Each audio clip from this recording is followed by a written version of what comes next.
श्रीदेवी महत्यं दुर्गा सप्तशती प्रथमोऽध्यायः। श्रीदुर्गायै नमः।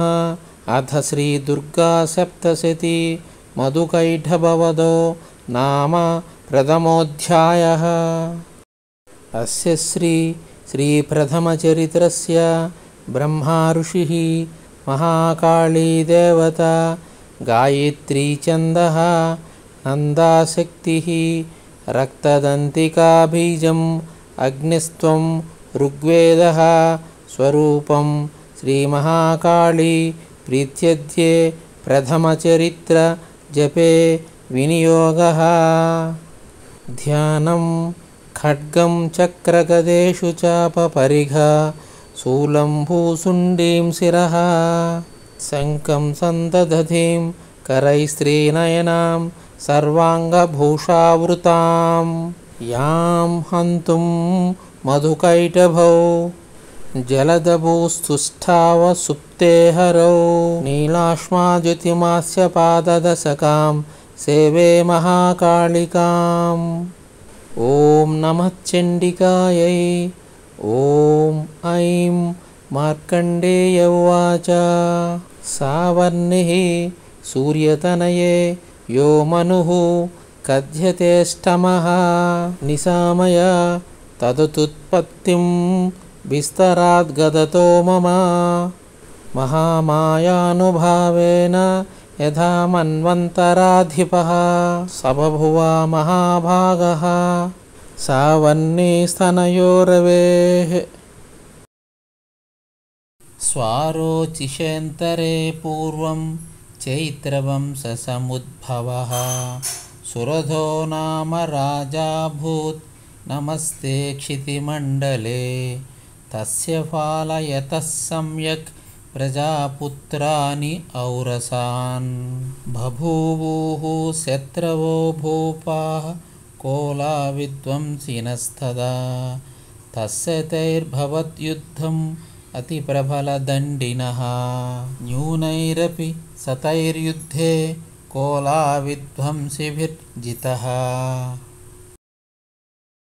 ततः स्वपुरामायातो निजदेशाधिपोऽभवत्, आक्रान्तः समहाभागैस्तैस्तदा प्रबलारिभिः, अमाच्यैर्बलिभिर्दुष्टैः दुर्बलस्य दुरात्मभिः, कोशो बलं चापहृतं तत्रापि स्वपुरे, ततः ततो मृगया व्याजेन हृतस्यामः स भूपतिः, एकाकी हयमारुह्य जगमागहनं वनम्,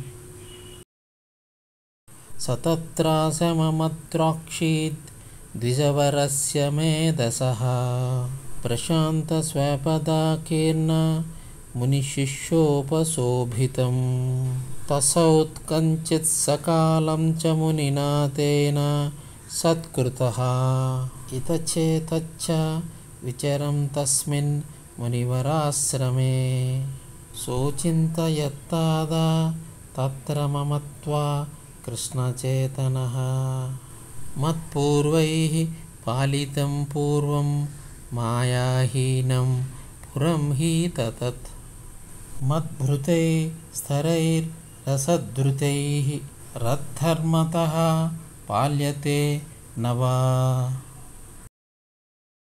न जाने सप्रधानो मे शूरहस्ती सदा मदः, मम वैरिवशं यातः काम्भोगानुपलप्स्यते, ये ममानुगता नित्यं प्रसादधनभोजनैः, अनुवृत्तिं ध्रुवं त्यज्य कुर्वन्तन्यमहीभृतम्, असम्यक् व्ययशीलैस्तैः कुर्वद्भिः सततं व्ययं, सञ्चितिहासोऽति दुःखेन क्षयं कोशो गमिष्यति, एतच्छान्यच्च सततं चिन्तयामास पार्थिवः, तत्र विप्राश्रमाभ्यासे वैश्यमेकं ददर्शसः,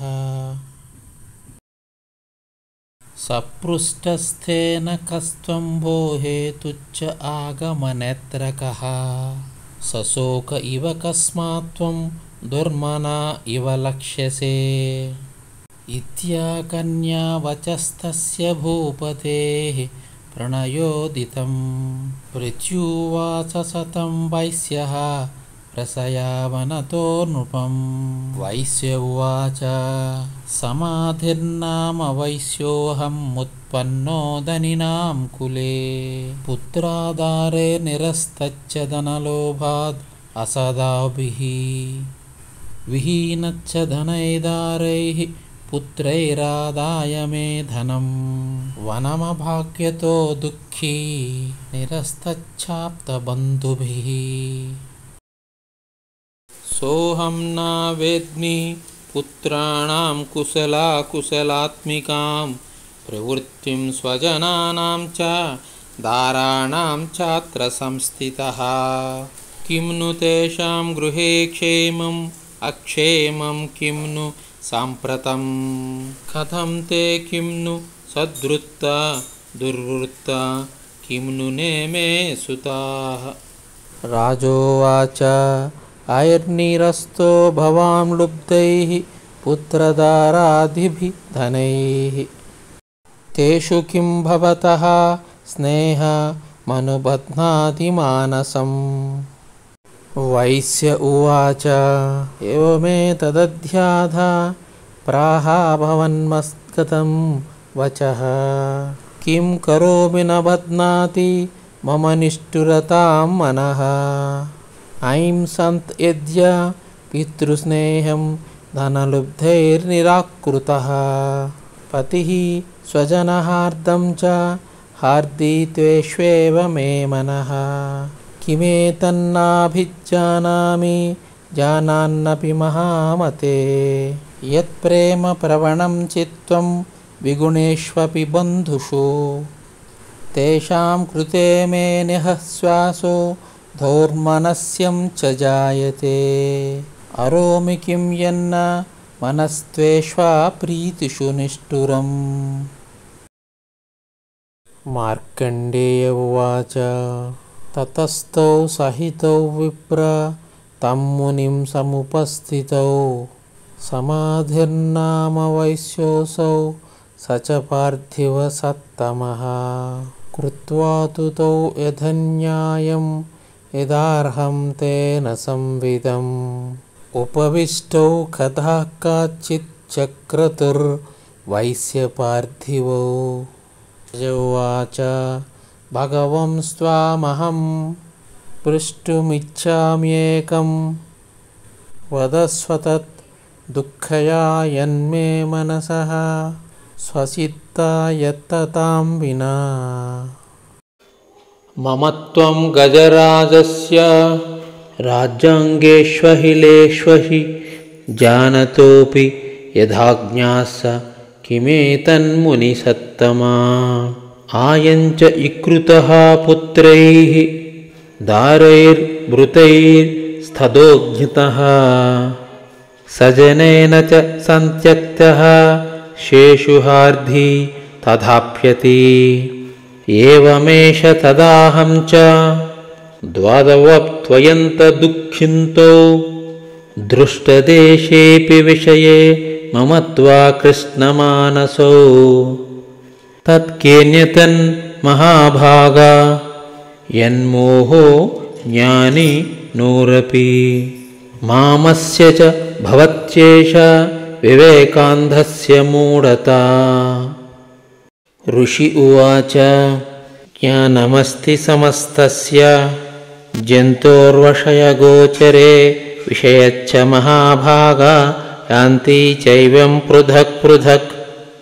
केचिद्दिवा तथा रात्रौ प्राणिनः स्तुल्या दृष्टयः। ज्ञानिनो मनुजाः सत्यं किं तु तेन हि केवलम्। यतो हि ज्ञानिनः सर्वे पशुपक्षिमृगादयः। ज्ञानञ्च तन्मनुष्याणां यत्तेषां मृगपक्षिणां। मनुष्याणां च यत्तेषां तुल्यमन्यत्तदोभयोः।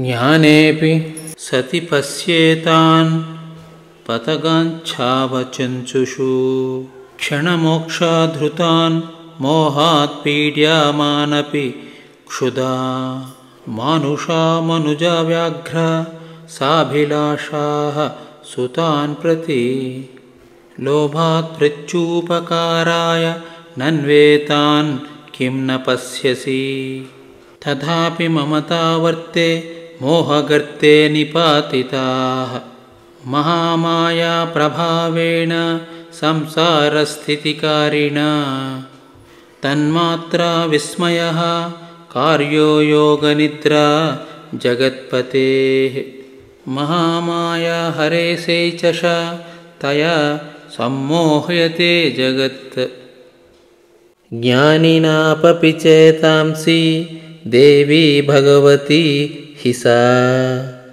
बालादाकर्षय मोहय महामाया प्रयच्छति तया विसृजते विश्वं जगते तच्च चराचरम् सैषा प्रसन्ना वरदा नृणां भवति मुक्तये सा विद्या परमा मुक्तेर्हेतुभूता सनातनी संसारबन्धहेतुश्च सैव सर्वेश्वरेश्वरी राजोवाच भगवन् का हि सा देवी मायायेति यां भवान् ब्रवीतिक्तमुत्पन्ना सा कर्मस्य च किं द्विजा यत्प्रभावा च सा देवी यत्स्वरूपा यदुद्भवा तत्सर्वं श्रोतुमिच्छामि त्वत्तो ब्रह्मविदां वर ऋषि उवाच नित्यैव सा जगन्मूर्ति स्तया सर्वमिदं ततं तथापि तत्समुत्पत्तिः बहुधा श्रूयतां ममः देवानां कार्यसिद्ध्यर्थम् आविर्भवति सा यदा उत्पन्नेति तथा लोके सा नित्याप्याभिधीयते योगनिद्रां यदा विष्णुजगत्येकार्णवीकृते आस्तीर्यशेषमभजत् कल्पान्ते भगवान् प्रभुः तदा द्वावसुरौ घोरौ विख्यातौ मधुकैटभौ विष्णुकर्णमलोद्भूतौ हन्तुं ब्राह्मणमुच्यतौ सनाभिकमले विष्णोः स्थितो ब्रह्मप्रजापतिः दृष्ट्वा तावसुरो चोग्रौ प्रसुप्तं च जनार्दनम्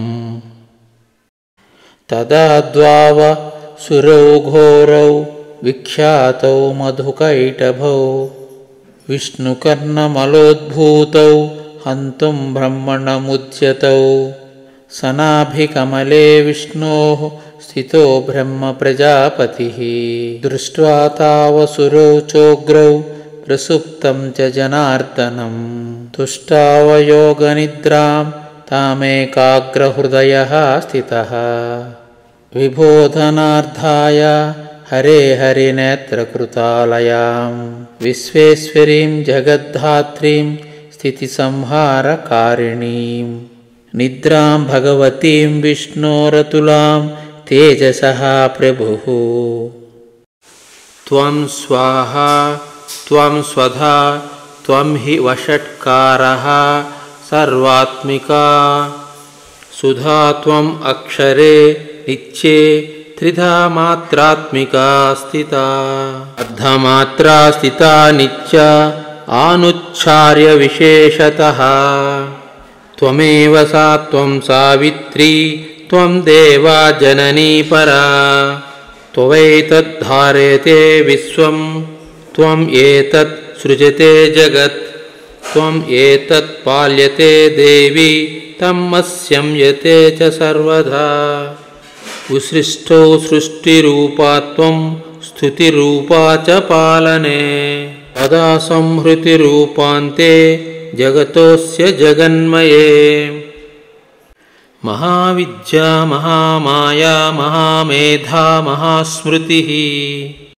महामोहा च भवति महादेवी महासुरी प्रकृतिस्त्वं च सर्वस्य गुणत्रयविभाविनी कालरात्रि महारात्रि मोहरात्रि च दारुणा त्वं श्रीत्वम् ईश्वरी त्वं ह्रीस्त्वं बुद्धिर्बोधलक्षणा लज्जा पुष्टिस्तथा तुष्टित्वं शान्तिः क्षान्तिरेव च खड्गिनी शूलिनी घोरा गदिनी चक्रिणी तथा शङ्खिनी चापिनी बाणा भुसुण्डी परिघायुधा सौम्या सौम्यतरा शेष सौम्योऽभ्यस्तति सुन्दरी परापराणां परमा त्वमेव परमेश्वरी यच्च किञ्चित् क्वचित् वस्तु सदा सत्त्वाखिलात्मके तस्य सर्वस्य या शक्तिः सा त्वं किं स्तुया सेमया यया त्वया जगत्स्रष्टा जगत्पातत्ति यो जगत् सोऽपि निद्रावसंनीतः कस्त्वां स्तोतुमिहेश्वरः विष्णुः शरीरग्रहणम् अहमीशान एव च कारितास्ते यतो ततस्त्वां कः स्तोतुं शक्तिमान् भवेत् सा त्वमित्थं प्रभवैः स्त्वैरुदारैर्देवी संस्तुता मोहयितौ दुरादर्शवसुरौ मधुकैटभौ प्रबोधञ्च जगत्स्वामी नियतामच्युता लघु बोधच्च क्रेतामस्य हन्तुमेतौ महासुरौ ऋषि उवाच एवं स्तुता तदा देवी तामसी तत्र वेधसा विष्णोः प्रबोधनार्थाय निहन्तुं मधुकैटभौ नेत्रस्य नासिका बाहु हृदयोभ्योस्तधोरसः निर्गम्य दर्शने आस्थौता ब्रह्मणो अव्यक्तजन्मनः उत्तसौस्था च जगन्नाथः स्थया मुक्तो जनार्दनः एकार्णवे अहिंसयान्नात्ततः सददृश्ये च तौ मधुकैटभौ दुरात्मानवतिवीर्यापराक्रमौ क्रोधरक्तेक्षणावत्तुं ब्रह्मणां जनितोद्यमौ समुत्थाय ततस्थाभ्यं युयुधे भगवान् हरिः पञ्चवर्षसहस्राणि बाहुप्रहरणो विभुः तावप्यतिबलोन्मत्तौ महामाया विमोहितौ उक्तवन्तौ वरोस्मत्तो वियतामिति केशवम् श्रीभगवान् उवाच भवेतामध्ये मे तुष्टा मम वध्यावुभावपि किं मन्येन वरित्राण एतावृद्धिवृत्तं मम ऋषि उवाच वञ्चिताभ्यमिति तथा सर्वमापोमयं जगत् विलोक्यताभ्यं गदितो भगवान् कमलेक्षणः आवां जहिना यत्रोर्वी सलिलेन परिप्लुता ऋषि उवाच तथेत्युक्त्वा भगवता शङ्खचक्रगदाभृता कृत्वा चक्रेण वैच्छिन्ने जगने शिरसि तमोः एवामेषा समुत्पन्ना ब्रह्मणा संस्तुता स्वयं प्रभावमस्या देव्यास्तु भूयाः शृणु वदामि ते जय जय श्री स्वस्ति मार्कण्डेयपुराणे सावर्णिके मन्वन्तरे देवी महात्म्यमे मधुकैटभवधो नामो प्रथमोऽध्यायः आहुति ॐ ऐं साङ्गायै सायुधायै सशक्तिकायै सपरिवारायै सवाहनायै ऐं बीजादिष्टायै महाकालिकायै महा आहुतिं समर्पयामि नमः स्वाहा।